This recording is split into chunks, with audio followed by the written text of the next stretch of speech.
Olá, meus irmãos, graça e paz seja convosco. A lição de terça-feira tem como título Paulo e o Deus Desconhecido. Eu estava aqui observando a geografia de onde Paulo provavelmente se encontrava e o Areópago, como nós falamos ontem, era um lugar onde envolvia uma colina, um local determinadamente alto, e do lado, você pode até pesquisar depois, o Areópago onde ele ficava geograficamente.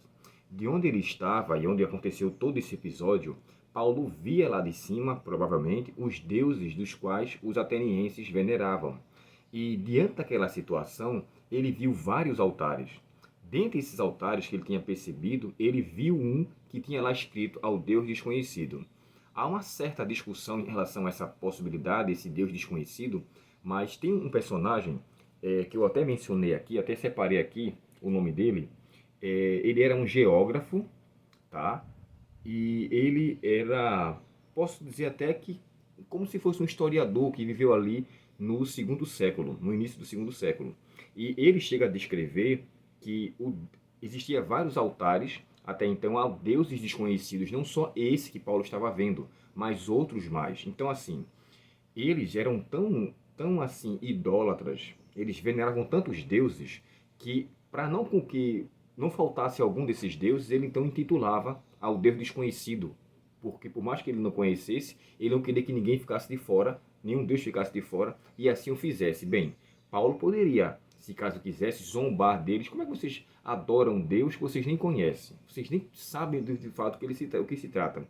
Paulo não censurou, não criticou, mas fez uso daquela situação e o ilustrou ao Deus a qual ele servia.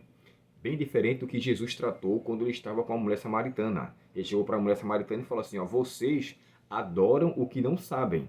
Nós, porém, adoramos o que sabemos, o que adoramos, porque a salvação vem dos judeus. Olha que coisa interessante. A gente faz uma comparação do tratamento de Cristo com aquela mulher e o tratamento de Paulo com os atenienses.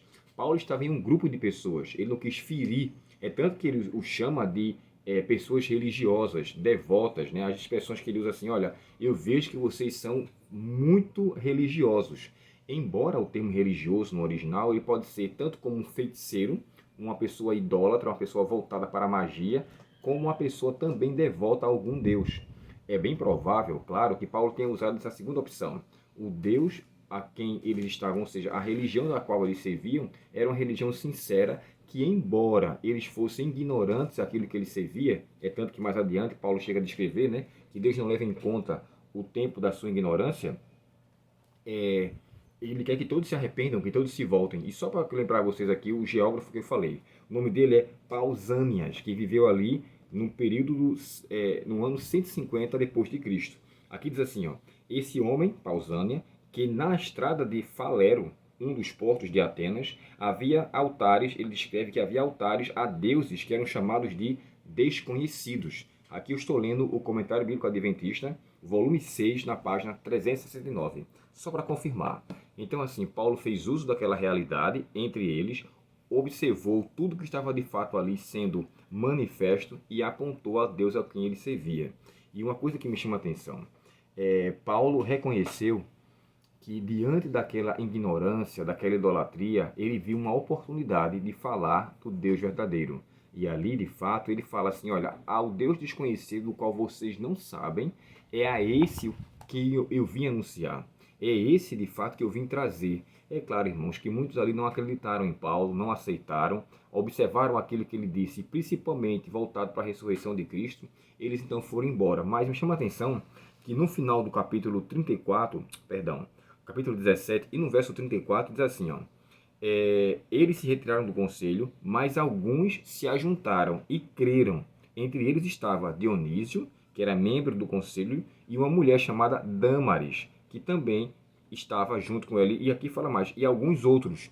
Então, esses dois que são nomeados aceitaram e seguiram e creram em Paulo, e logo foram seus seguidores.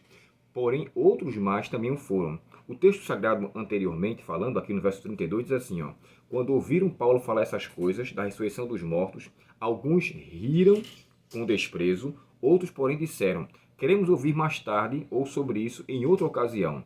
Então Paulo se retirou do conselho de lá, onde foi de fato o Areópago, e algumas pessoas acabaram crendo nele. Uma coisa que eu aprendi, sabe?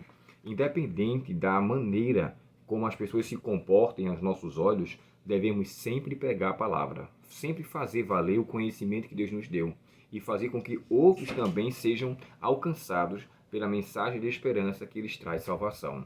Paulo fez isso em Atenas. Devemos fazer isso também em todo lugar do qual nós iremos trilhar. Aqui embaixo diz assim, ó, essas pessoas estavam equivocadas?